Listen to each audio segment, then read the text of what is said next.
Ragazzi, 1, 2...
These are 4 brilliant criminals at the climax of their most magnificent effort.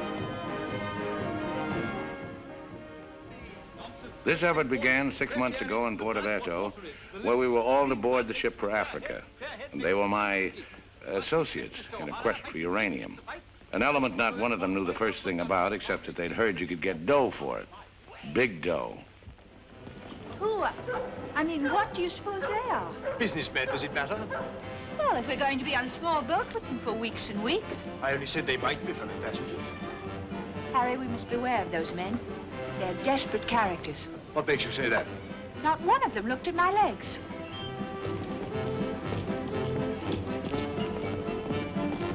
Good morning, Mrs. Ganrother. Good morning, Billy Boy. Care to join us in a stroll? Turn up the liver, sweat out the toxins, help nature to help you. Wouldn't dream of it. Really, Billy, you mustn't be so offhand with Mr. Peterson. If I were to treat him with more than common politeness, he'd misunderstand and try to push me around. Mr. Peterson is a bully. Billy, Huh? did you see this? That man in London has been killed. What man? Paul Van Meer, high-ranking official in the colonial office, was stabbed to death early this morning by an unknown assailant outside a club in Soho. This is the 3rd crime of violence to occur in that vicinity within the past month. What is it, Billy?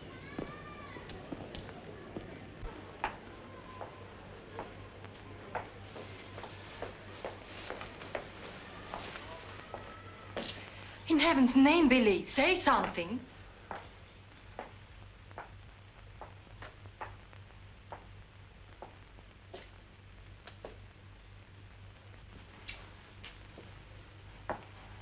You understand, of course, that Peterson arranged this. It seems there's been a lot of violence around there lately. I don't pretend to be a fool. But look, Billy, this happened early Tuesday morning. We'd all left London well before that. What about Jack Ross? What about the galloping major? But I thought he only stayed behind to get that phone call from Mombasa.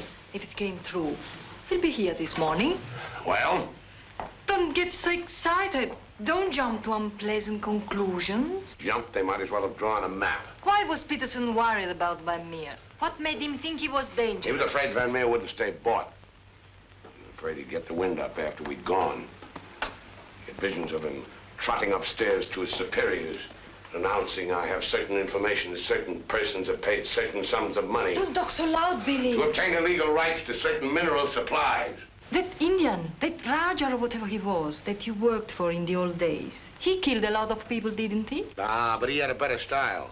Besides, he was out for a kingdom, half the size of France. What's the difference between that and millions of dollars? We must think of the future, Billy. This is our big chance. It may be our last. Except for Mr. Peterson, we couldn't even pay last night's hotel bill. Where are you going? Have a cafe, drink a lot of Pernod, and listen to the band. You won't make a fuss, will you? It doesn't do to make a fuss. You have to think of the main objective. Naturally, it doesn't do to be fussy.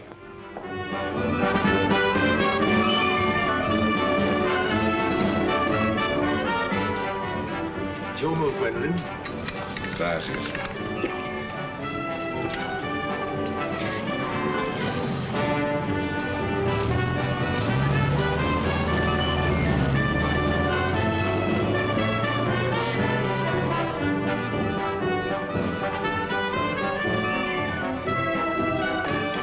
The luggage is in there. Bring it up.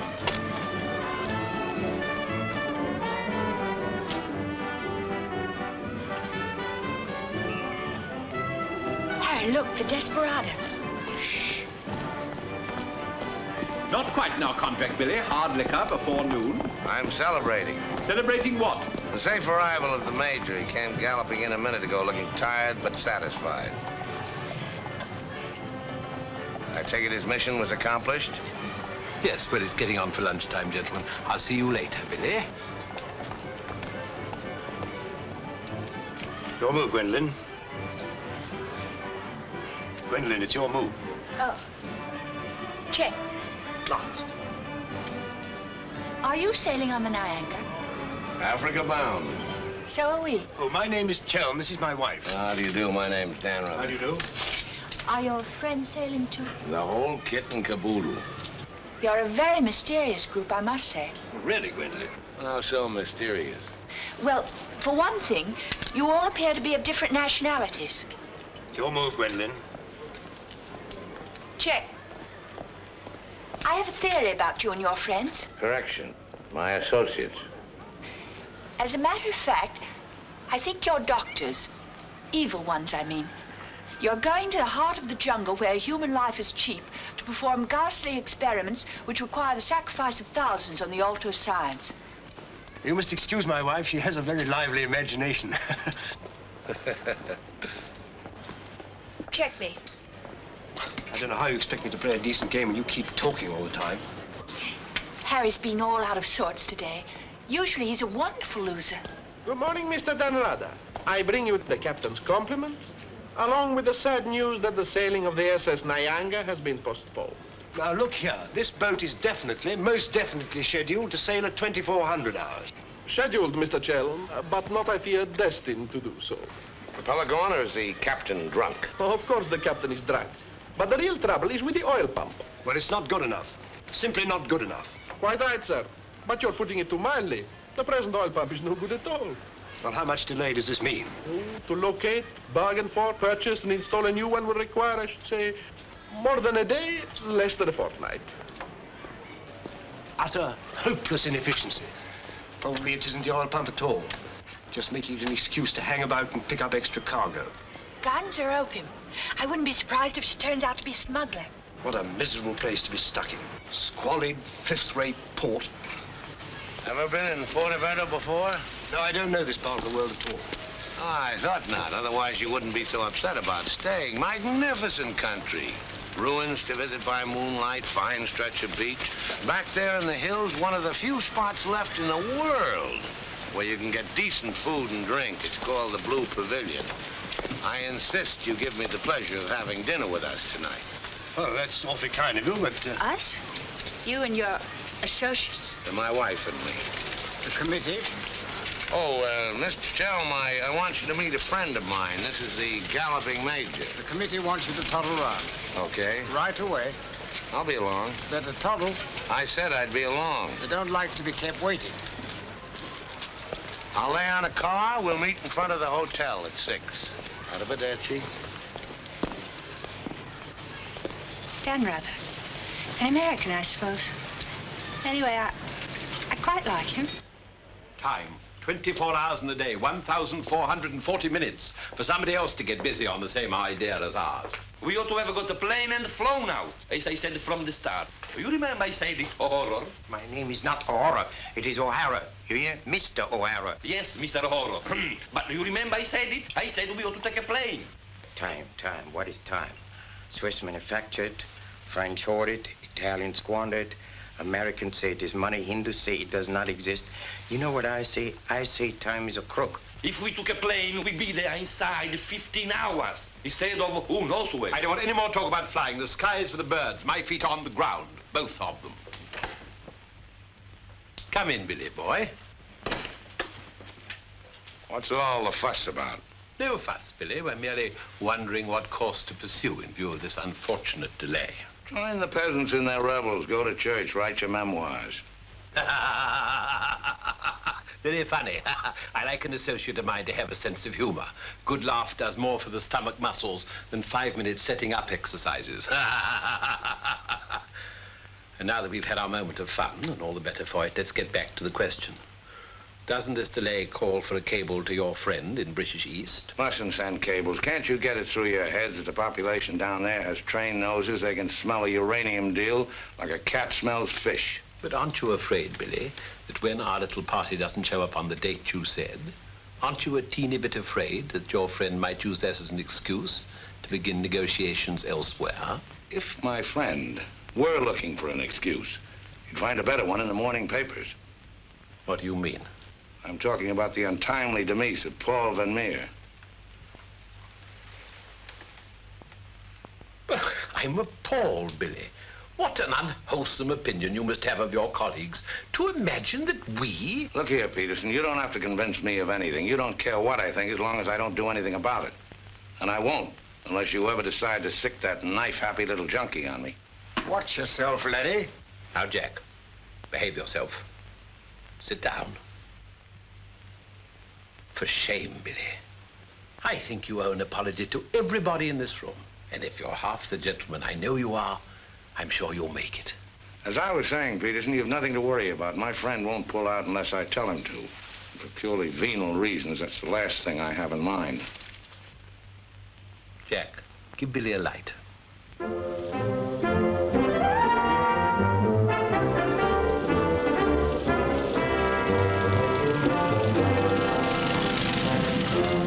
What a wonderful car. It looks as if it had won the Grand Prix d'Elegance many years ago. Oh, it did. It was built for Oraposo. You know, the bullfighter. He had it made this way so he could stand up and take bows. He only got one ride in it, bequeathed it to me on his deathbed. Well, here's to Oraposo. I hope you like champagne. You mean it's yours? Well, I gave it to my former chauffeur, the fat bandit in the front seat. Harry, look at that wonderful villa. Well, that was Bertie Crampton's. Oh, you mean Lord Crampton, in Gloucestershire? His family acres marched hand in hand with ours. Gloucestershire, the cathedral towns, trout fishing, garden parties. What a beautiful life.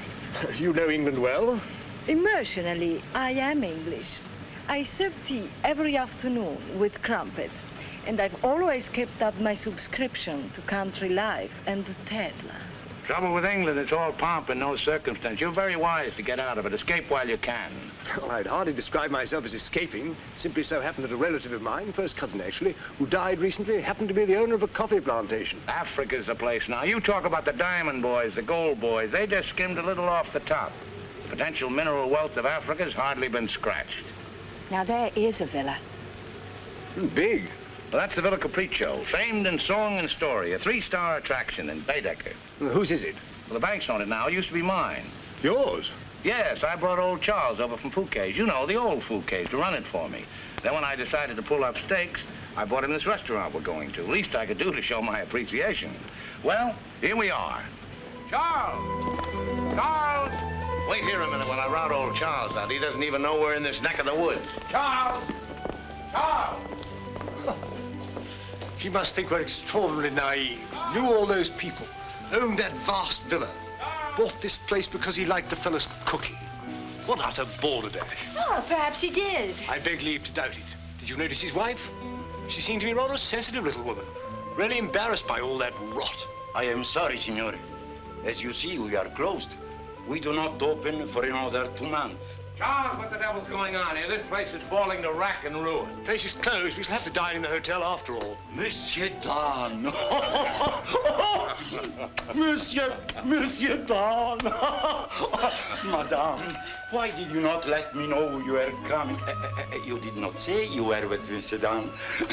Nothing is close to Monsieur Dan. It's good to see you again, Charles. It's been too long, Monsieur Dan, not since the night you left the villa. Remember your farewell party. I've tried ever since to forget it. Remember how in the morning we escorted you to the train with violins playing and everybody cried like when a king you love very much leaves his country. Aren't you dressed yet? Do I appear to be dressed? Do dress, do hurry. It's the most wonderful day. And Billy wants us to drive out and see his villa. His former villa. Obviously, I can't go. I've got a chill on my liver. What a miserable place to be ill. And you forgot to pack my hot water bottle. You packed it. Gwendolyn, I distinctly remember. Hello. Oh, hello. No, I'm afraid we can't. Harry has this wretched chill. And... Give me the telephone. Chelm here. Yes. Quite. Absolutely. A hot water bottle. That's very, very good of you, old boy. Look here, Dan Rother, would you mind very much if my wife went alone? She enjoys this sightseeing sort of stuff, you know. Splendid. Splendid. I'll send her along. You know, Gwendolyn, nowadays, one simply cannot afford to dismiss people just because they're not one's sort. One has to try and bridge the gulf. After all, it's a new world we're going into. One's got to take it as one finds it. Face it. Use it. Master it.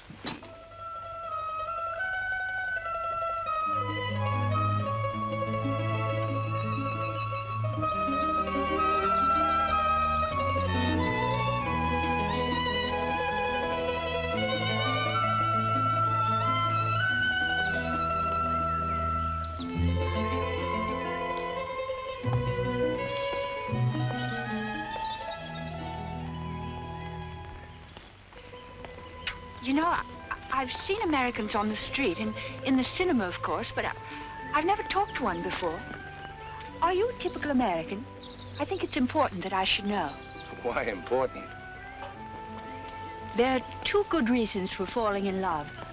One is that the object of your affections is unlike anyone else. A rare spirit, such as Lord Byron. The other is that he's like everybody else, only superior. Harry, for instance, is the very best of a type. Well, if you must know, I'm a typical rare spirit. How long did you live here? Oh, the longest I've ever lived anywhere is 2 years. But when you were a child, didn't you ever have a mother and a father? And a house and a street and a town? No, I was an orphan until I was 20, and then a rich and beautiful lady adopted me. You know, I've changed my mind about your being an evil doctor. You're off to keep a rendezvous someplace in Africa sacred to the tribesmen. You're going to found a new empire and make yourself master of the riches of the world. But you need a beautiful blonde queen to impress the natives as the incarnation of the Queen of Sheba. That's why you're making a pass at me. Am I? Of course. I don't generally go sightseeing with strange men. You don't believe that, do you? Well, I believe anything you say. Do you? Well, you shouldn't, you know. You really shouldn't. Mr. Chelm? Yes? It's I, Mrs. Danrother, Maria. Oh, come in. Tea for two and two for tea? Now, that's most awfully kind. You shouldn't have troubled, really. Billy told me you had a chill. Bit of one on the liver. 2 tiresome. Milk, of course. Of course. I feel I should like somehow to do him a good turn of some kind. You do? Well, naturally. Oh, I see. Naturally. I think it would be nice if you were able to do something for him. Help him along. Give him the benefit of your advice. Delighted, of course. For instance. Oh, something with business. He was very pleased with that tip you gave him on the way home last night about the gold shares. I've forgotten what I told him. What was it? I don't remember either. I was listening to your voice. I wasn't listening to what you said. You see, if you were helping him, it would be so much easier for us to be together a lot out there in Africa. Was he any headed for business? Why, he's simply brilliant. I wouldn't have thought it. But of course he is. You don't suppose I'd marry a ninny, do you? If you imagine that Harry's simply going to Africa to plant coffee, you're very much mistaken. In point of fact, coffee is the least of Harry's interests. In point of fact, the land he is acquiring is extremely rich in certain minerals. Minerals which are indispensable to the production of atomic energy. Harry's land simply teems with uranium. Wouldn't surprise me to see him become the uranium king. So you see, my husband isn't such a ninny as you may have imagined. It might very well be worth your while to go in with him. The potential mineral wealth of Africa's hardly been scratched. Well, I was telling you last night. Well, of course. It's a well-known fact.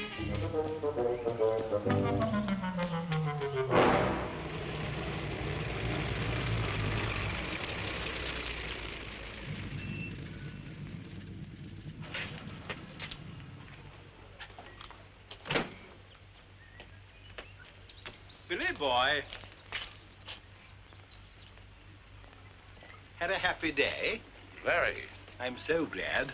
What an attractive woman Mrs. Chelm is. Is that what you called me over to tell me? Who are the Chelms? They're English, going out to British East. They have a coffee plantation. Any money in coffee? No, but there's a type of Englishman goes off to coffee plantations without caring whether there's any money in it or not. Relatives leave them coffee plantations and they go out to them. But why this sudden interest in the Chelm? I'd just like to know who's making friends with my friends. Well, now you know.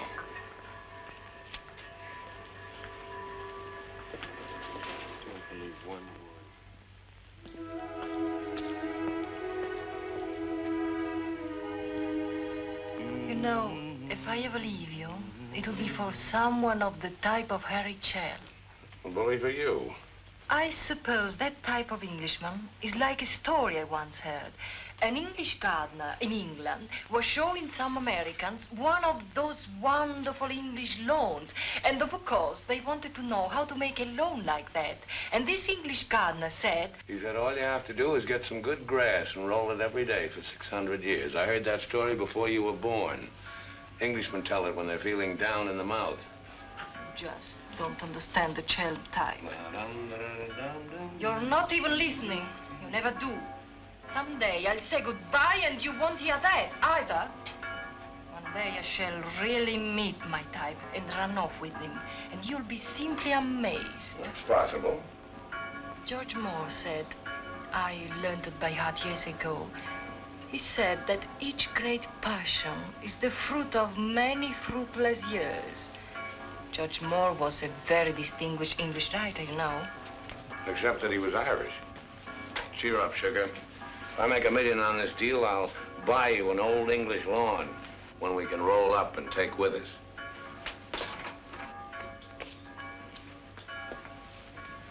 Billy, good morning. What's our wide-eyed Irish leprechaun doing outside my door? Why do you always make jokes about my name, huh? In Chile, the name of O'Hara is a tip-top name. Many Germans in Chile have become to be called O'Hara. Good morning, Mr. O'Hara. Madame, my respects. Perhaps Mr. O'Hara would like something to drink? Yes, maybe perhaps a little whiskey, huh? Very weak, please. What's this visit in honor of? Oh, just wanted to have a little talk with you. Okay, but make it fast. Fast? I give you my word, Billy. I give you my word. I feel to you like an older brother.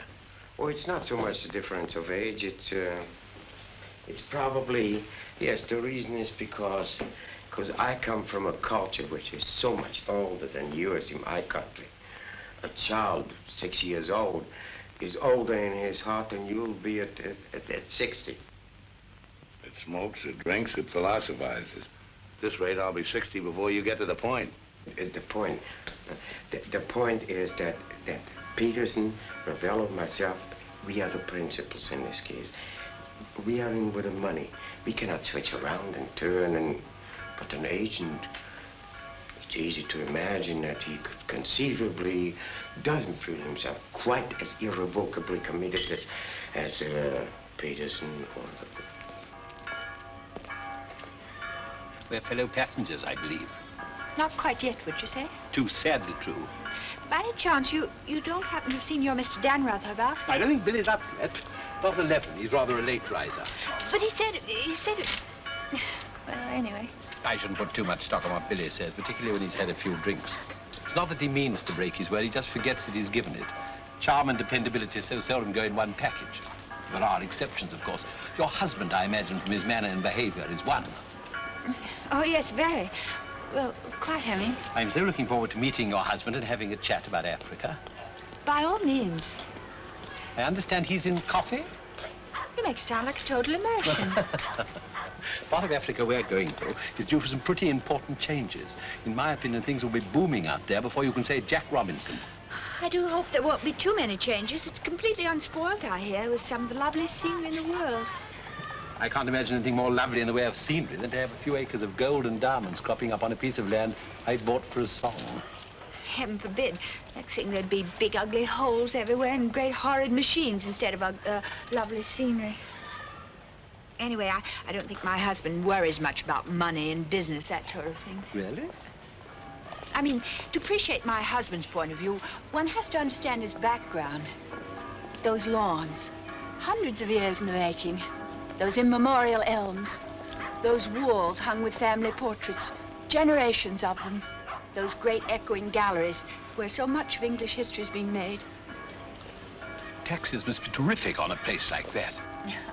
What would people like the Chelms care about taxes with their kind of money? I mean, when a family's been a power in the city of London for so long, one of the great financial families. Power in the city? You mean? Oh, yes, of course, one of those Chelms. I'm surprised you know about them at all. Very few people do. They prefer to work behind the scenes. I find it rather hard to believe that a man in your husband's position would go to Africa just for the coffee planting. You're very quick, aren't you? In point of fact, he isn't. In point of fact, he has a very special reason. So I suspected. It has to do with sin. Sin? Since the war, my husband has been almost exclusively concerned with spiritual values. He feels that if he can get away there, in the heart of Africa, he will come face to face with essentials. He wants to work out the problem of sin. Sin? Why, yes, of course. Isn't that what we're all most concerned with? Sin? Gwendolyn, what are you doing here? I thought we were supposed to meet on the beach. Harry, I want you to meet Mr... My name is Peterson. Been having the most delightful talk to your wife. She tells me you're interested in spiritual values. I myself am vastly concerned. Harry, we'd really better be going. You'll excuse us, Mr. Peterson? What have you been telling that man? Oh, nothing, Harry. He got onto the subject of religion, and I just happened to mention that we usually go to church on Sunday. Billy, I think it is high time you take stock of yourself. Can you truthfully say about yourself, I, Billy Danrother, have acted fairly and squarely to my associates, huh? But of course he can, Mr. O'Hara. Everybody knows Billy's the soul of honor. Shut up, sugar. Perhaps he is the soul of honor, and perhaps appearances are deceiving. You mind telling me what it is I'm supposed to have done? Nothing. It's your conduct. Your conduct doesn't... Your conduct does not inspire confidence, and confidence, Billy, is the most important necessity in an undertaking of our kind. One may be completely innocent, but if one's actions invite suspicion, one might as well be guilty. To be trustworthy is not more important than to seem to be trustworthy.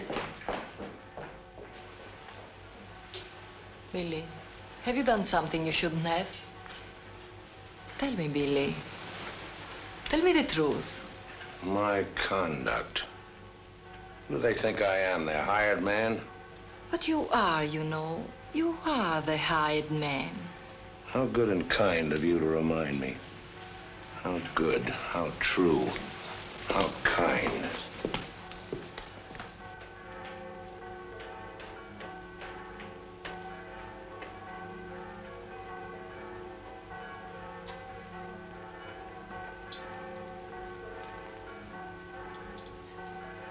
Oh, I say, Dan, rather good to see you. How about a drink? Well, Oh, come on, my dear fellow. Let me buy you a drink.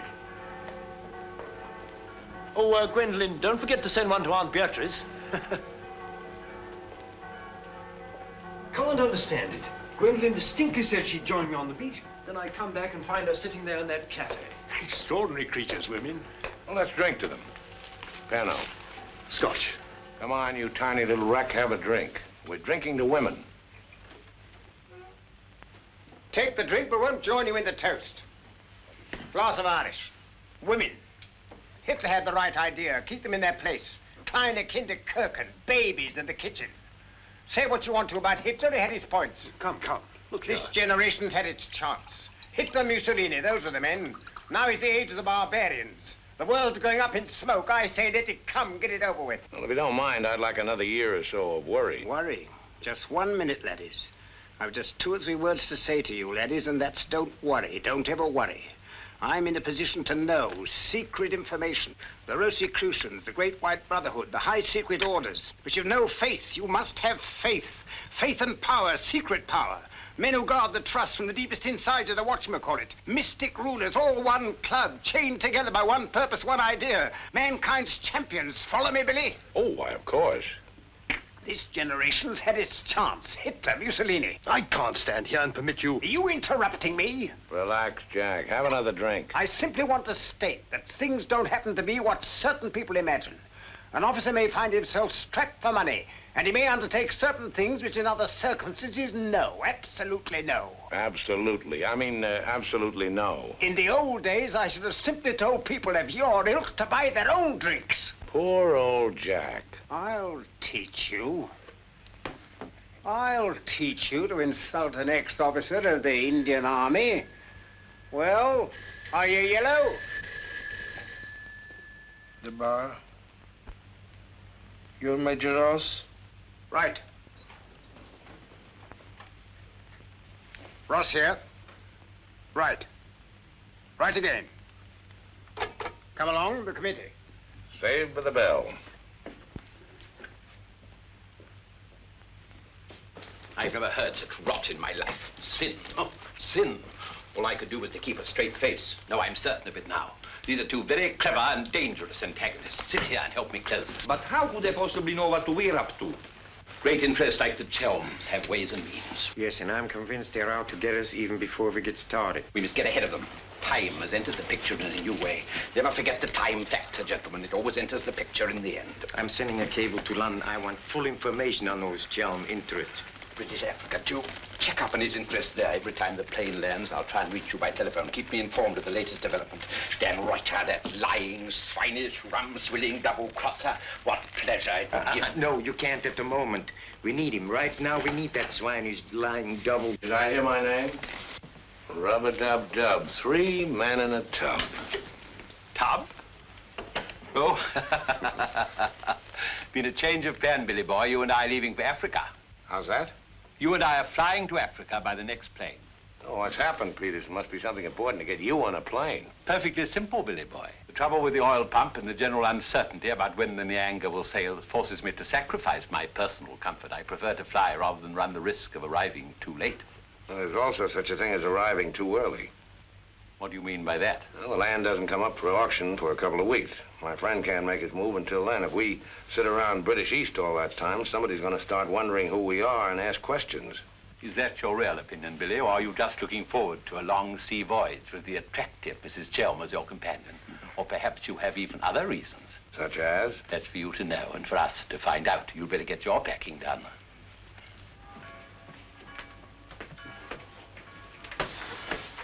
Billy? Where are you going?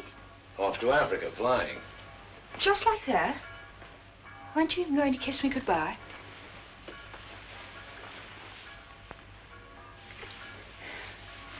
I wish. Don't say it.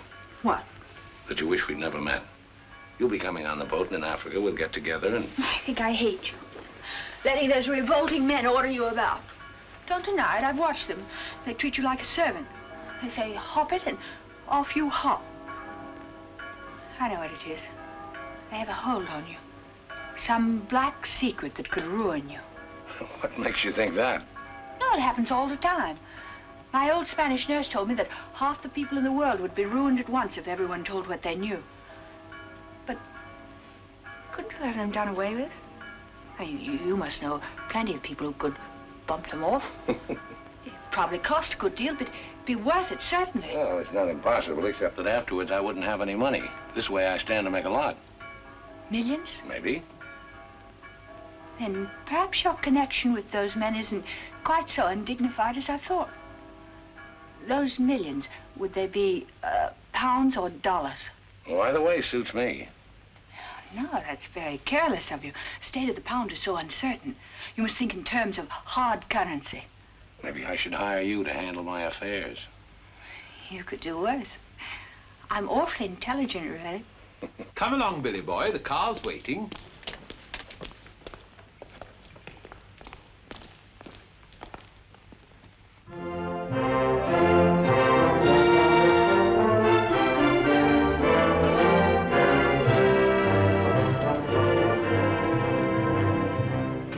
Get faster than this, we'll miss the plane. Press on! Press on!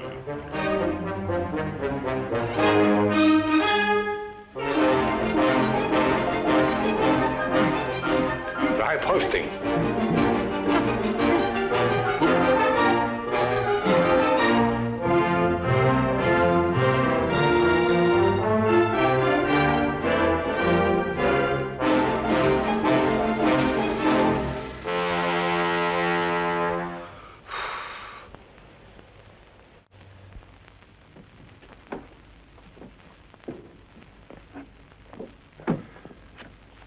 Bisogna spingere.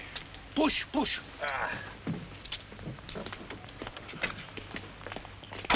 Come on. 1, 2, 3.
beautiful car.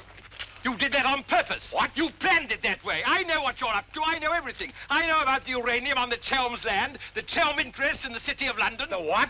You heard me, the Chelm interests. I take it your information comes from a reliable source. It does, from Mrs. Chelm herself, in fact. Ah, magnificent. Simply magnificent. You must pay me back for the loss of my beautiful car. If you weren't a benighted jackass, if you could see as far as you could spit, you'd know there's no such thing as a Chelm interest. You'll have to do better than that, Mr. Danrother. Very much better than that. Don't believe me. Check with London. If you find out he's anything more than a down-at-heel Gloucestershire squire, you can have my services for nothing. You mean Mrs. Chelm is an unqualified liar? Well, let's say she uses her imagination rather than her memory. You will make restitution with no Mr. Dan, either the money or a new car. Why, you fat bandit, I gave you the car in the first place. How I came by it is beside the point.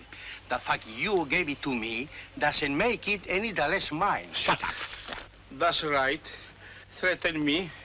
It is not enough that you destroy my beautiful car. Now you are my beautiful car. Stop!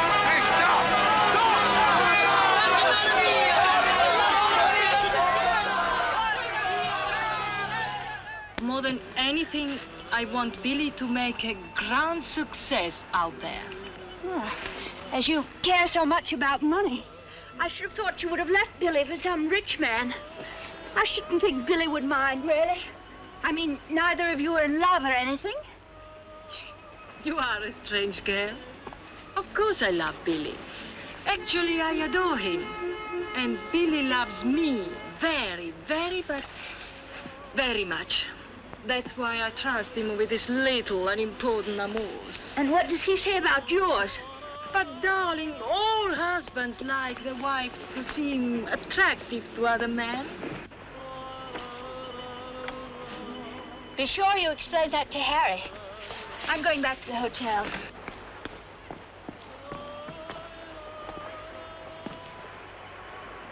Mrs. Stanrubber, Maria, I'm afraid, I have some shocking news for you. The boat is not going at all? There's been a terrible accident. Your husband's car drove over a cliff. The people on the bus saw it fall into the sea. It seems almost certain that... What is it? What are you trying to say? He's saying that Billy is dead.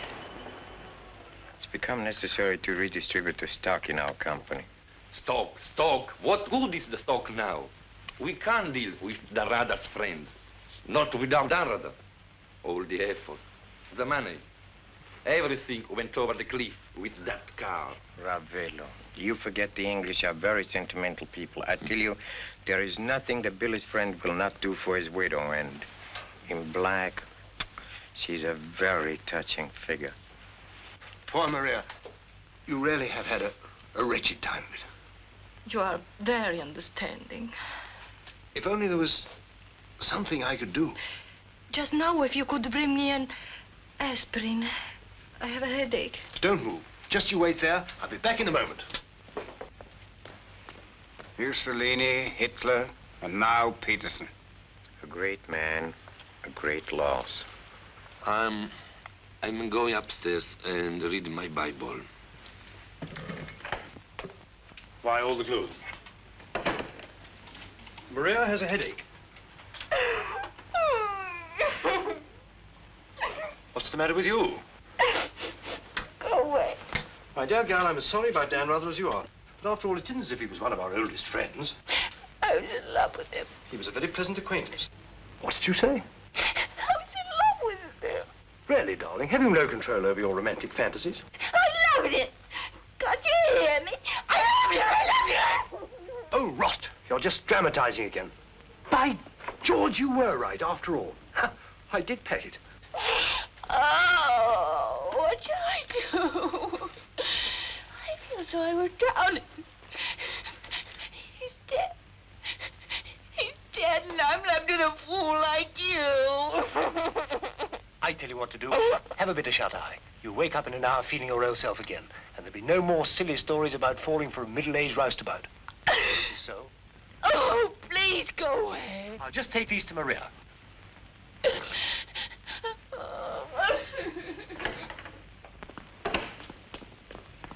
Mr. Chelm, this is very important, for you as well as for myself. Yes, well, get on with it. There is now an opportunity for you to secure enormous profits with virtually no risk. I want to beat about the bush. Our purpose in going to... For you as Billy's widow, it will be very easy to persuade his friend in British East, and for capital, we have Chelm. Quite evidently, you've been misinformed as to my interests.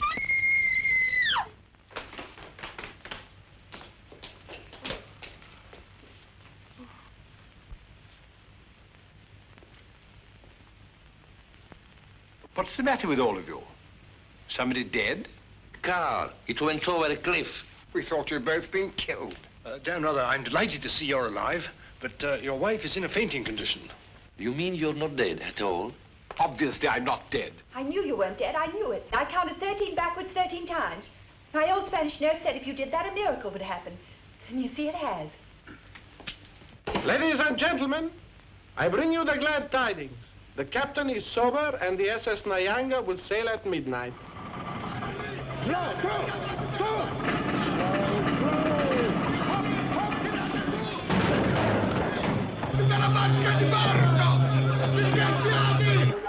I can't see it anywhere.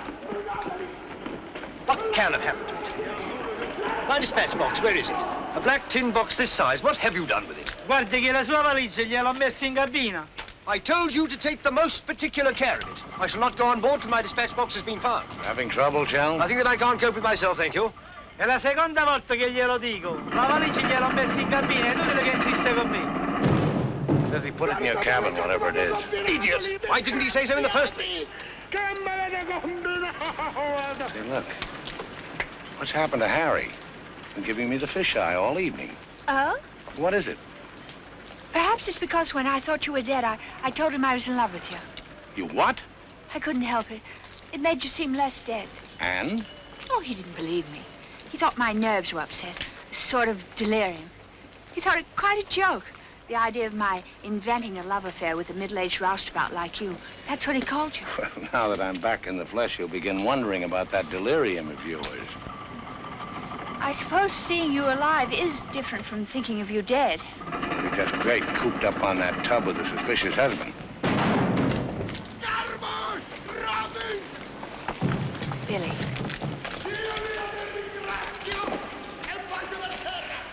Let's not go. What do you mean? I'm asking you to run away with me. Now. What about the millions in hard currency? What's happened to you? I thought you were my shrewd little manager. I've changed my point of view. I thought we'd get to Africa and you'd make your fortune and everything be wonderful, but now I think it's all too risky. Too many things can happen. I want us to cut and run for it right now. You really mean that? With all my heart. Oh, no, that's impossible. Why? Well, for one thing, Mrs. Danrother might not go for the idea. She's not quite as sophisticated as you are. Please, Billy, listen to me. I've thought it all out. We'll take the bus and catch an express no, or somewhere. The shot's not on the table. You're not in love the way I am. If I loved you 1,000 times more than you say you love me, it still wouldn't make any difference. I've got to have money. Doctor's orders are that I must have a lot of money. Otherwise, I become dull, listless, and have trouble with my complexion. But you're not like that now, and you haven't any money. It's my expectations that hold me together. You really mean that, don't you, darling? Sure, I mean it. And your main reason for wanting lots of money is so that you'll be ever so attractive and I'll love you more and more. That's right, baby. I'll help you, Billy. I can, too. I'm something of a witch. My old Spanish nurse said I could have been a professional. Well, don't look now, but they're raising the gangway.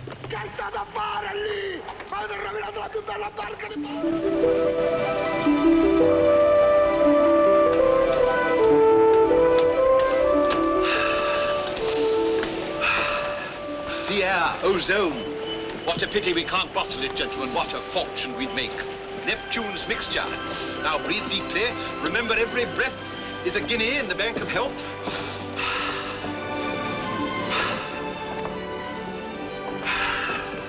Good morning, Chell. Why, that's good. Very good indeed. I didn't know you were an artist, Mrs. Danrother.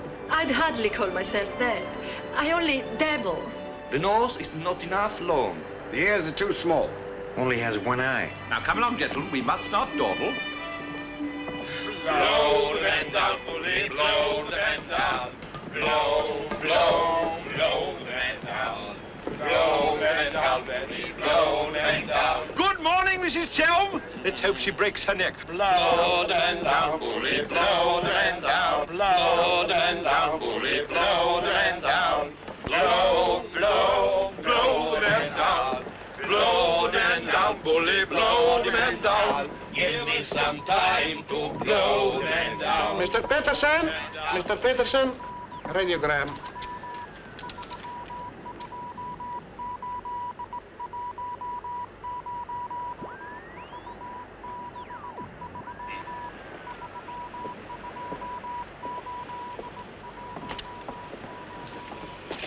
No Chalmers State, Gloucestershire, stop. No Linda Gentry Chalmers.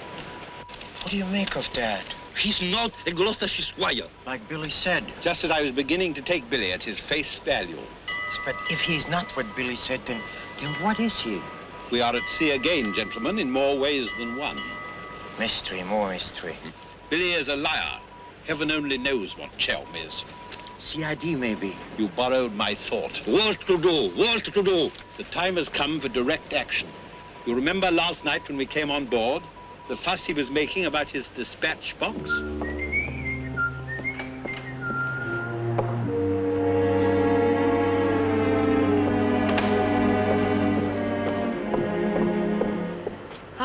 love colors. Working with them is an endless puzzle. Your face, for instance. 10 minutes ago, it was all brown and pink. Now the light is changed and is chalky white. What? Tinged with green. Green? It must be getting rough. Just a little. Don't break the pose. I don't feel very well. I think I'll go below and take a pill.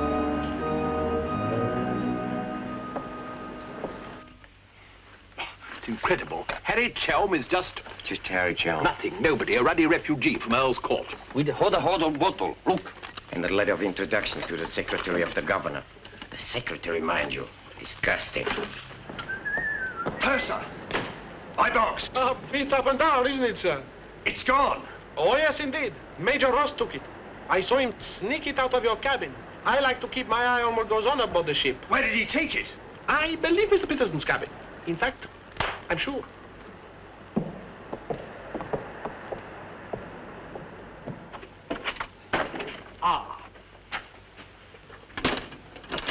And now may I ask what explanation you have to offer? He forgot his hot water bottle.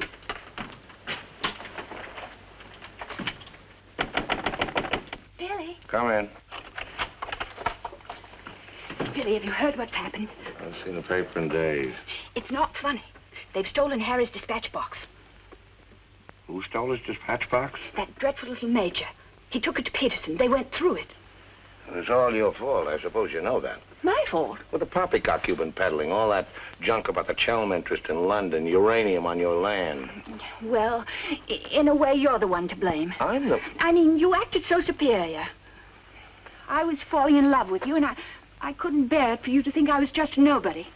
Married to the son of a boarding house in Earl's Court. The son of a what? A boarding house. That's what Harry's parents do. They run a boarding house for decayed gentlefolk. But the way he talks, the way he acts, I thought that... It's just that he sees himself in a place in the West Country with trout streams and horses, leading the life of a country squire. It's not his fault if people take it for granted that he has a place like that. He's never once said that he had. Well, country gent, son of a boarding house or whatever he is, I suppose I'd better get his box back. Oh, he got it back himself. Well, then there's no harm done. Except that Harry's gone to the captain. He's going to have them put in irons. He is what? He says that's what they did in the Royal Marines. Look here, Skipper, there's a perfectly simple explanation for all this. I happen to own a dispatch box which is very similar to Mr. Chelm's. When I didn't find it in my cabin, I asked Major Ross to see if it had been stowed away somewhere else by mistake. The Major found what he thought was my box in the saloon with some other luggage. The box has been in my cabin ever since we sailed, under the berth. As soon as I saw the box, of course, I realized at once that it wasn't mine. I simply opened it to find out to whom it belonged so that I could return it to its rightful owner. I can't conceive why this gentleman should imagine I should be interested in a box containing patent medicines. I'm not a hypochondriac. Purser, tell the captain exactly what you told me about the box. Why, sir, you asked me whether I'd seen it, and I said it might be the one I'd seen being carried along the passage by Major Ross. You distinctly told me that you'd seen it being taken from my cabin. Oh, you must have misunderstood. You were rather ill at the time, if you remember, sir. That's all, Purser. He's been bribed. He's in league with these criminals. Just a case of a misunderstanding. That's how I look at it. Now, what about a little cognac? To wash away any ill feeling. I don't care for a drink. And let me assure you that this matter is far from settled.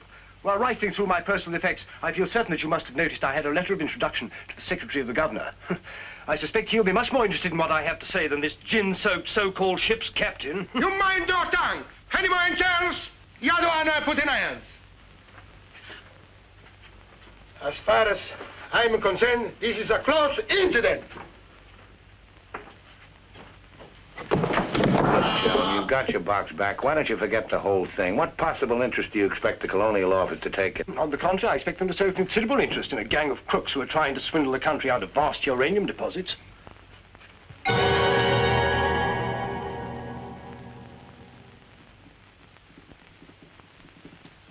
Just one moment, sir. What leads you to believe? This gentleman obviously hasn't seen fit to inform you that during your supposed demise, he attempted to lure me into your nefarious venture.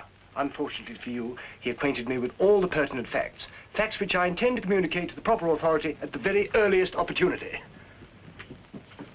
I thought you were dead. That's what they told me. Everyone told me you were dead. And if you were dead, we head to a fresh capital. Didn't we? You, Ravello, my own partner, sneak up behind my back and try to cheat me. The milk's spilt. It's no good crying over it. Get after him, Billy.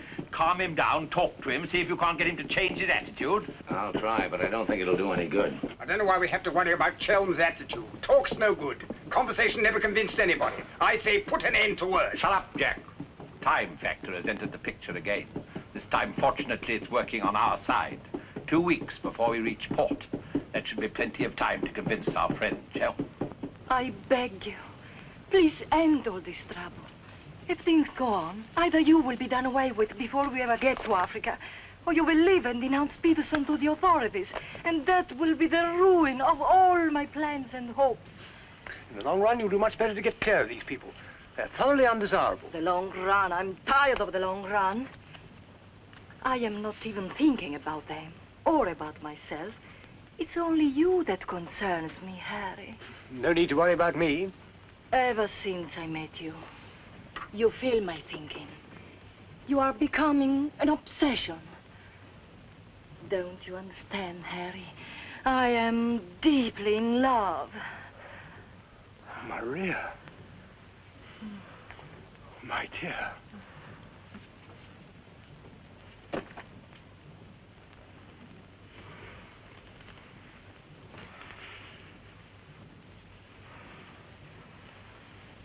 Only you could make a woman feel like this. All I want is to be in your arms, now and always. You forget I'm going to be done away with. Oh, no, no. It will be easy to arrange. What you must do is this. You will write me a letter. A love letter. You will tell me that you cannot denounce Peterson, because then I will suffer too. Because you love me so much, you cannot bear to hurt me. Such a letter they will believe if I show it to them. My dear girl, you must see that this is quite out of the question. I don't propose to make compromises. Not compromises, Harry, darling. But you can see if you cause trouble, the whole of our plans, my plans, you would not want to make the innocent suffer. It would be much better if you don't interfere, Maria. I must handle this as I see fit. Then you intend to go ahead with this business, tell stories and ruin everything? It will be much better if you cut loose from these people. No happiness can come from such an association. Harry, I'm asking you not to do this. Please, write a letter. Then there will be no trouble for you, no trouble for us, no risk when we get to Africa. I'm sorry, my dear. We English are a very pig-headed lot. You think you can get away with this? But Maria, my dear good Maria, listen. First you made love to me. Now you tell me you will ruin me. You'll forgive me, but it was you who made... Oh, shut your trap. Go on, do what you like. You think you're such a brave man. I'll tell you what you are. You are a heel. What the blazes now? What's happening? What's going on here? The oil pump's on the blink. The electricity's failed. Utter folly. A ship lying in darkness this way, we might well be rammed at any minute. I'll tend to this myself. Which way is the engine room? The passengers are not... I'm sure your chief engineer will welcome the advice of an ex-officer of the Royal Marines.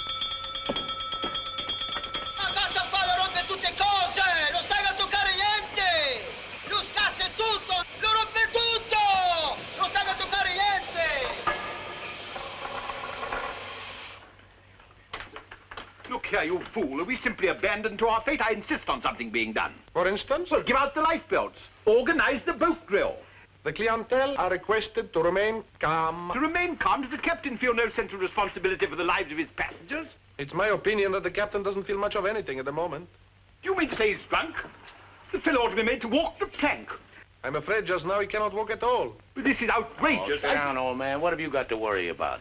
We're only adrift in an open sea with a drunken captain and engine that's liable to explode at any moment. Perfectly ordinary situation. Happens every day. But just in case any of you are still at all anxious, let it be known that Mr. Chelm has taken charge in the engine room. Who's taken charge? Harry, and you fooled it for sure. Shall I get out the hymn books? Your husband claims to have learned all about engines and such things when he was an officer in the Royal Marines. If he ever was. In point of fact, not only was he an officer, but he once won a medal for jumping into a sea of fire to rescue someone. It's only a bit of wreckage and not a man, but that wasn't Harry's fault. Just a slight error in judgment. Oh, the lights, they come on. He must have fixed it. Impossible. The engines are turning. We are underway. I still say it's impossible. Ladies and gentlemen, may I have your attention for a moment? I'm happy to inform you that the oil pump is now in perfect working condition. Putting it right was no great accomplishment for anyone with the slightest mechanical bent. Anyhow, we may now proceed without further delay and in absolute safety. Oh, Harry, you did. You fooled it. But you wrecked my ship! Where is your terror? Forward, please. Captain wants to see you. There you are. You devil! You wrecked my beautiful ship! Nothing of the sort. Some scallywag down there sabotaged my work out of pure malice. You explode my engine! Keep your hands, boys. Let's all behave like little gentlemen. Stay out of this, Dan, mother. I can handle the brute. What happens now? Do we get the life belts? Do we abandon the ship? There's no immediate danger. The passengers were pleased to return to the saloon. We're heading for the nearest port, and there seems to be some chance of our making it. Let's go. Come along. Now, who was last down? Last. Billy, boy, be a good fellow and make a fourth at bridge. The Major has no head for cards. A few rubbers will soothe all our nerves. Oh, thank you. I'll soothe mine with a double scotch. In fact, I think I'll make it a triple. No ice, no water. Right, sir. How about you, dear Mrs. Dan Rubber? Little bridge? Oh, so sorry. I have the most fearful headache. I think I'll go to my cabin. Oh, what a shame. Well, boys, we'll have to make it cutthroat. What about Harry here? Maybe he'll take a hand. That, under the circumstances, is a most unsuitable suggestion.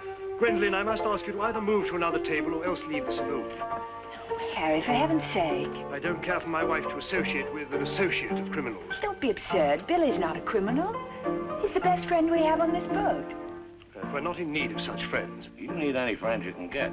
The only thing standing between you and a watery grave is your wits. That's not my idea of adequate protection.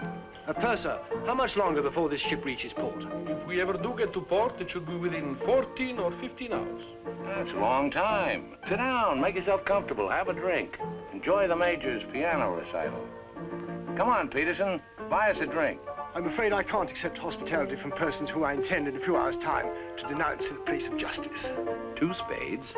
I admire your sang-froid, Mr. Peterson. Or perhaps you don't think I'm serious. We shall see. 3 clubs. Gwendolen, are you going to do as I say? Not when you speak to me in that tone. Not when you try to order me about. In that case? Where are you going? On deck, where the air is less polluted.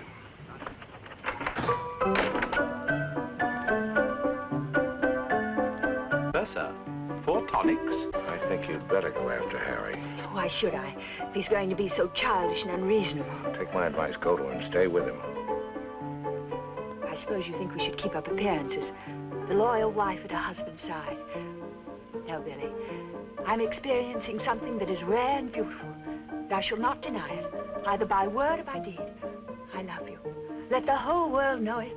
I love you, I love you. Yeah, well, keeping up appearances isn't exactly what I meant. Then why do you want to send me tagging after Harry? He's being such a deadly bore tonight. Deadly, but not dead, not yet. What do you mean? They killed one man just because they thought he might try to get in their way. Now, handsome Harry here is certain to blow the whole thing wide open. They killed a man? Really? Who? Just a man. Well, for all Harry's being too tiresome and my loving you to distraction, I still wouldn't want to see him done in. He has some perfectly darling traits, really. I mean, like always remembering one's birthday. No, we simply mustn't let anybody murder Harry. Yes, now keep him in your cabin. Never let him out of your sight. Keep him under lock and key. Oh, Billy, that awful music. It's so loud. It comes right into our cabin. Peterson, tell the Major to soft pedal it. And while he's about it, he might change the tune. Oh, don't you like it? It's one of my favorites. I'm afraid he doesn't know any others. Do you, Jack? Oh.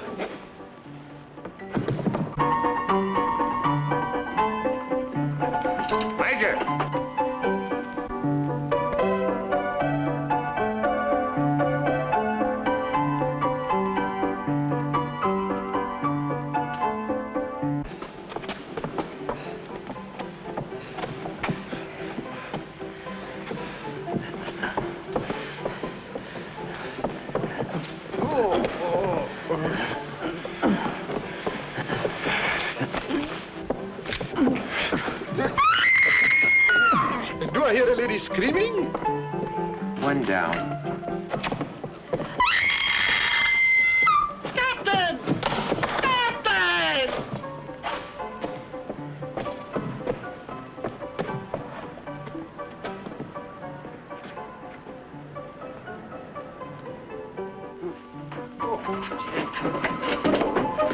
What happened?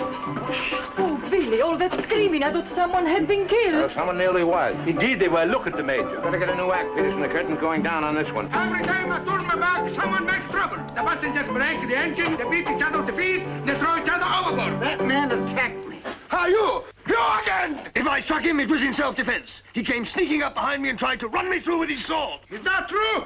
Well... It's no use, Billy. My trying to protect Harry any further. I may as well tell the whole truth. Captain, it grieves me to confess this, but in point of fact, my husband has an illness of the mind. The medical word for it is paranoia. On occasion, he displays homicidal tendencies. The psychiatrists say it's because he believes people are plotting against him, and so he strikes back and tries to kill them. Gwendolyn, for heaven's sake, woman, what's the meaning of this treachery? Believe it or not, Harry, I'm doing it for your own good. He knows. He saved my life. He'll tell the truth. I wouldn't contradict the lady. You wrecked my ship! You tried to kill the passengers! But I'm not a sane person on this ship. That's why you're against me. Let me go. I'll kill the lot of you. I warn you, Captain. When I kill you... Poor Harry. It's awfully sad. We've tried everything to cure him. Take your hooligans off. How dare you lay hands on me? You hooligans! I'll have you put in irons. You'll be the ones in irons. Good, good. We'll have no trouble from you. Scum! Mongrels! I'll bring you to book! Every one of you! Every man jack of you! After all, it was the only solution. Harry's safely locked in his cabin, where those beastly men can't do him any harm. On the other hand, he can't say or do anything now to interfere with your making that fortune in Africa. I mean, the authorities would hardly listen to the ravings of a lunatic, would they? Well, they won't even let him off the boat. Well, in that case, he'll just have to stay shut up for a few weeks. It's a bit hard on the old boy, don't you think? Yes, but after you've amassed all those African millions, we'll make it up to him. We'll buy him a country place in Gloucestershire with some rough shooting and a trout stream like he's always wanted. Maria will marry him, perhaps. She seems to have a very real feeling for English country life. And everybody lives happily ever after. Especially us, Billy. Prepare to abandon ship. What's going on? I believe, sir, that we're sinking. Board station, everybody. Blow up your life belts. We're sinking. Harry! Harry, open the door! You must! The ship's sinking!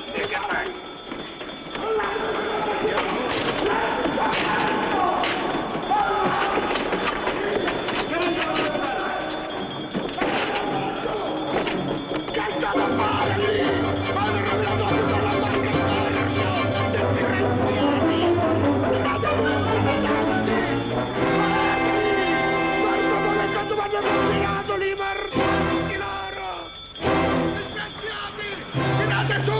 State attenti! Che state a fare lì? Mi avete rovinato la più bella barca di porto! Disgraziati! Tirate su! State attenti! Muovetevi! Guarda cosa fanno con Bambò, cosa fanno combinato questi messaggi loro! E mi tenete! Che m'avete complicato! Presto l'altro lago, sbrigatevi! Sbrigatevi! Calate l'altro lago a mare! Presto! Presto! Guardatelo giù! Sbrigatevi! Sbrigatevi! Alla! Alla! Giù!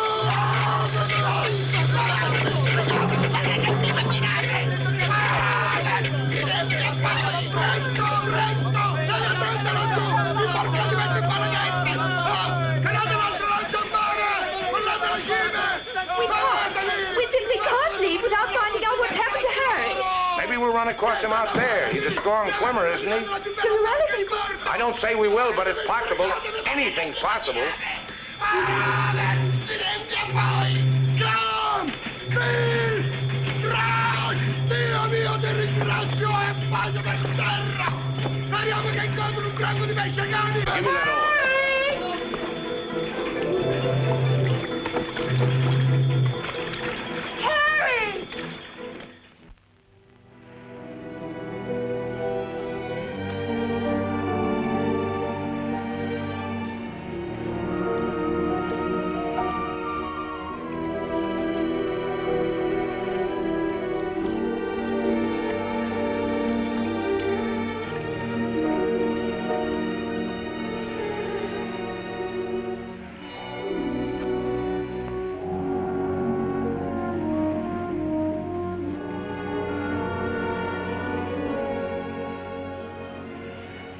Where do you suppose we are? Africa. What part of Africa? Yes, that's important. What part? Not a bad place to land. No customs, no forms to fill out. Tell us at once where we are. It's important I know. You mean to say there are parts of the Dark Continent where you won't be received like the prodigal son? Alio. What's that? Alio.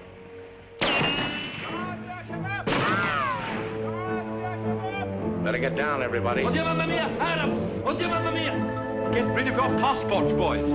Mrs. Chow, Billy boy, my identity must remain a secret.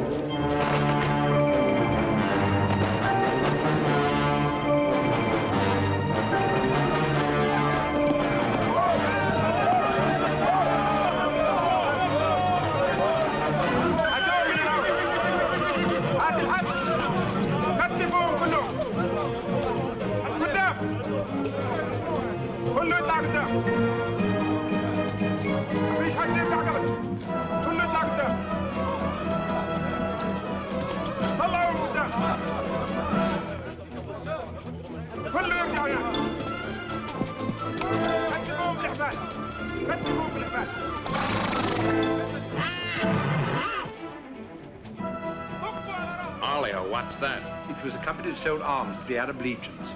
Wait a minute, that rings a bell. Some of the equipment we sold them was defective. Been too long under the water in the Gulf of Leyte. The Arabs claim they lost the war because of rusty guns and dud ammunition. For heaven's sake, be quiet. If you go on like that, I'll see you drawn and quartered. يلا فيسا فيسا فيسا قال راجع انت فيسا فيسا يلا امشي فيسا فيسا يلا تعال غادي يلا Are you going to allow them to bully you in this way? Why, it's simply... Shocking. Harry wouldn't have let them do it.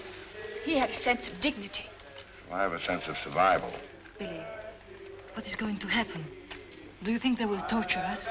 Just let them try it. I'm a British subject. I wouldn't say it too loud.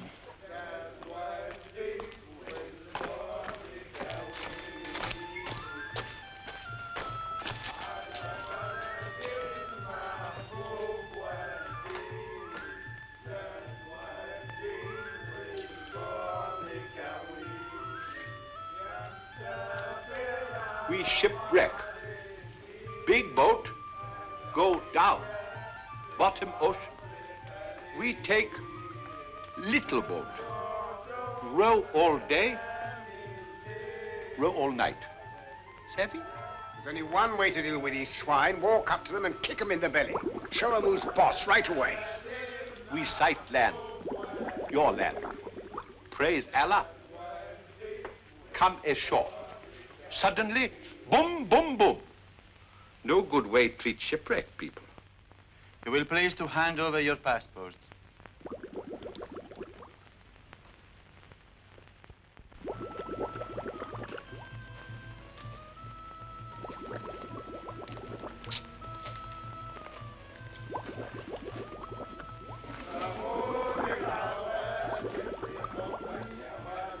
There seem to be 4 missing. Will those who have not handed over their passports hold up their hands?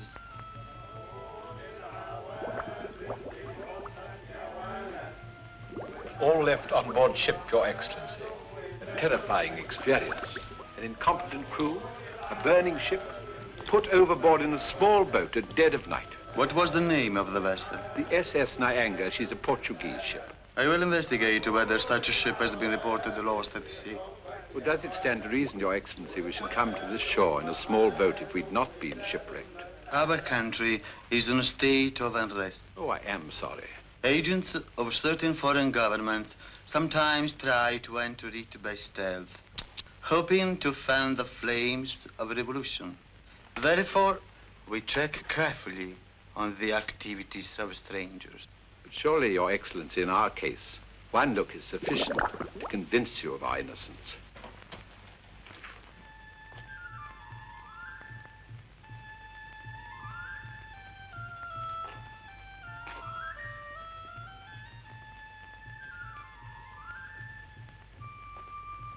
No. One look is not enough.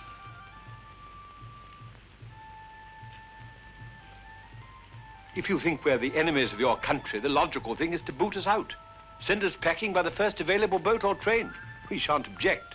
We've got important business elsewhere. Where is elsewhere? Central Africa. And what sort of business? Vacuum cleaners, sewing machines. Ah, yes. Businessmen. All going to Central Africa to sell vacuum cleaners. Hat to hat, I suppose.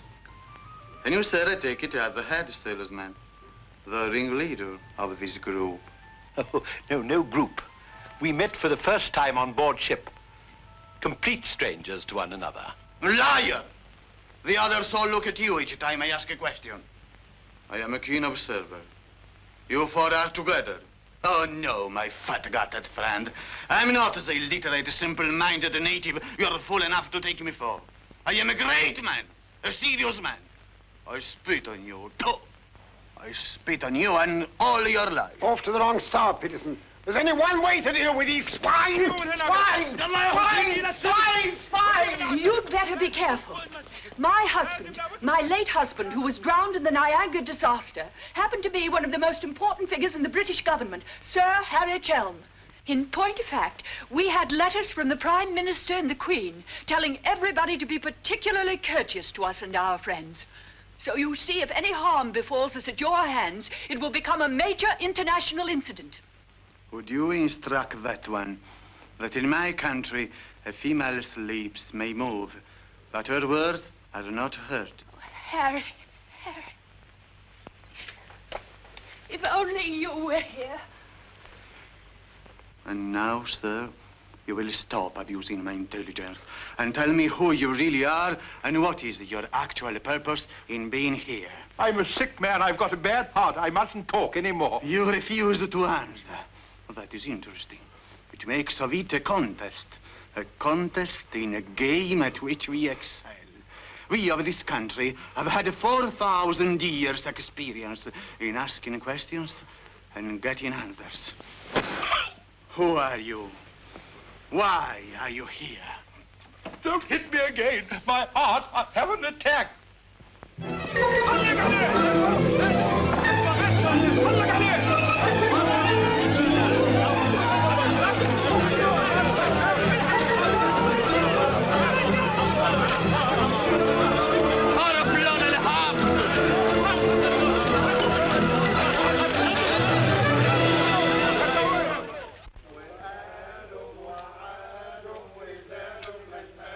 Billy's led a thoroughly decadent life, but I must say I thought he had more backbone than that.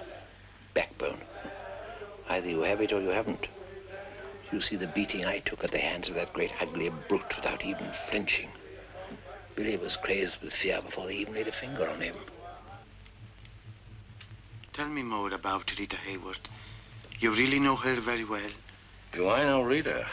Do I know her? I'll give you a letter of introduction. She'll fall an immediate victim to your charms. You really think so? Oh, but certainly. A man like you, suave, intelligent, darkly handsome. You have everything, Ahmed, except money.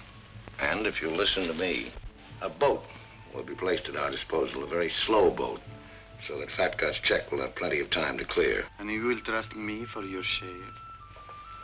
Does one man of the world ask another to trust his own brother? Oh, no, Ahmed. You'll give me a check for half. Your demands are very great under the circumstances. Well, why shouldn't they be? Fat Gut's my best friend. I will not betray him cheaply. You are certain that you are the friend of the peerless Rita? Come, Ahmed. Line back to business. Very well. 50-50. Oh, by the way, Fat Gut's nature is noble like ours. He might try to bargain. I do not bargain with a puffball like that. It's beneath my dignity. It'll be dawn soon. The correct hour for a firing squad. But if we have him shot, what about the money? Well, I was just thinking that if he had a volley at the psychological moment, he might not be so inclined to haggle. I believe you must have Arab blood. Westerners are not usually so subtle. يلا يا علي نمسك الراجل الثخين. يلا بينا يا سيدي. يلا. Look, Halamite. Look, Halamite. Ah! taking me? I won't go. I demand to see a doctor. Would you say that in Paris, among smart people, the Rolls-Royce or the Cadillac is considered more chic? Well, that's no problem at all. A man in your position should have both.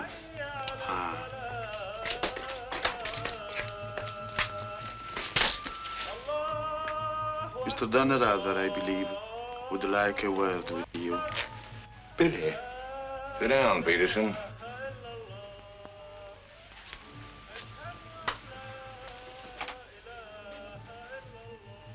I've been talking to Ahmed here, and he's made the vow.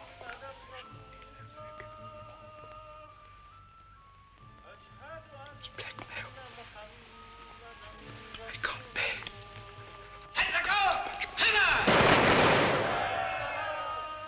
What was that? Firing squad. It's execution day. Will he take a check?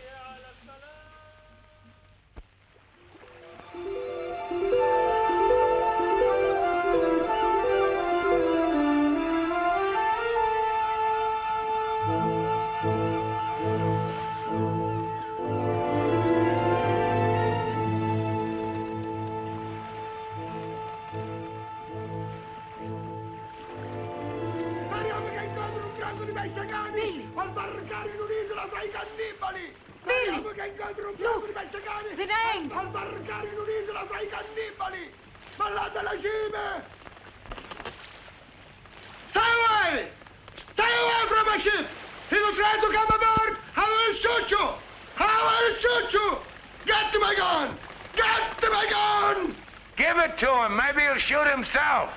My gun! My gun!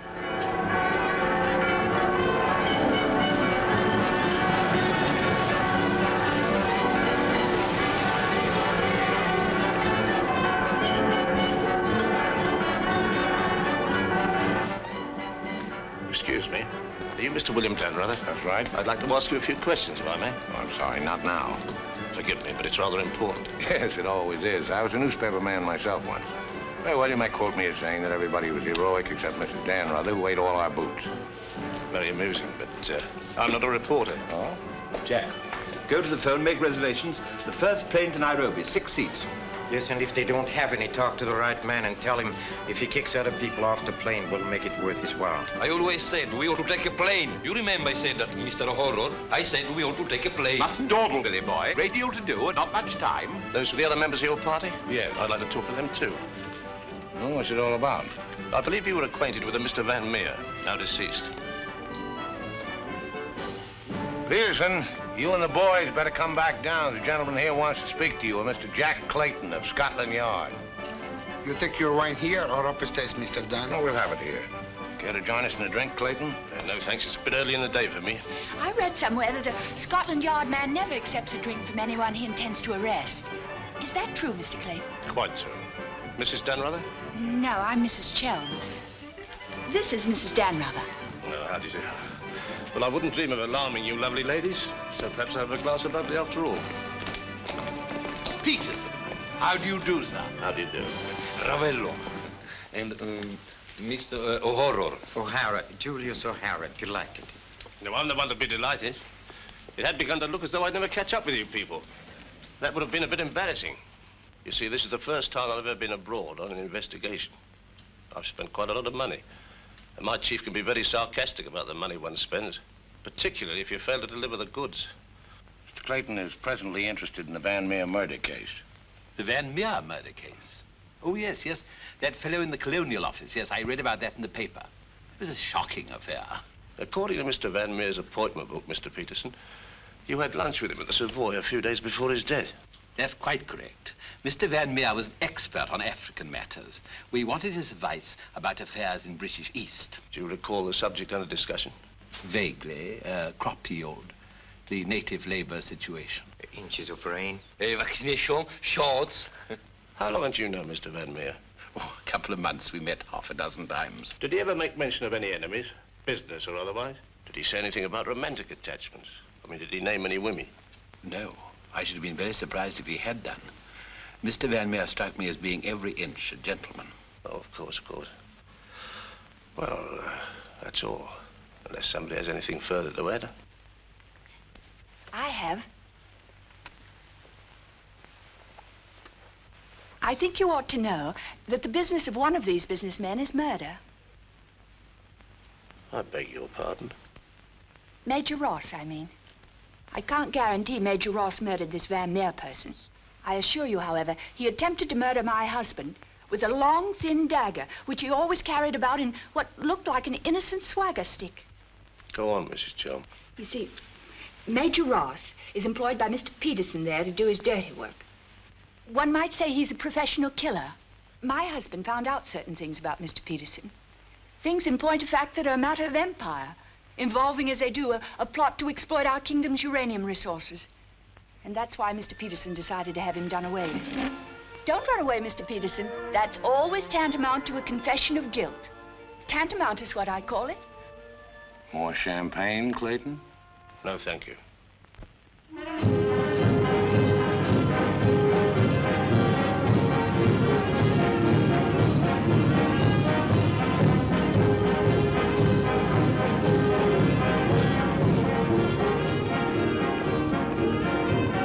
As I said before, very smart fellows indeed.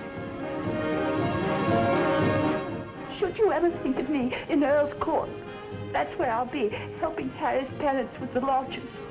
Should you ever think of me, try not to let it be too harshly. You kiss her too, Billy, and tell her she's forgiven. Sure, sure.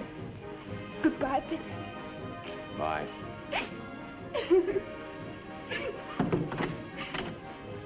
For Mrs. Chelm, just came on the ship's wireless. Oh, by the way, Mr. Dan Rada, do you know that your associates are all in the Hoosgow? Oh, not that I'm a bit surprised. I put them down as thoroughly bad characters, right off the bat. But then there are so many bad characters nowadays. Take mine, for instance. Harry! He's alive!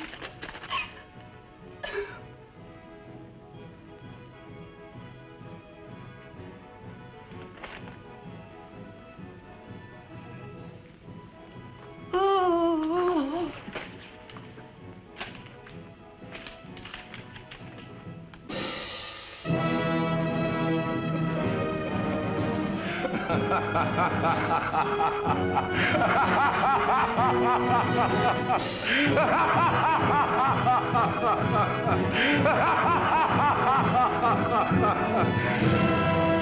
Oh, this is the end.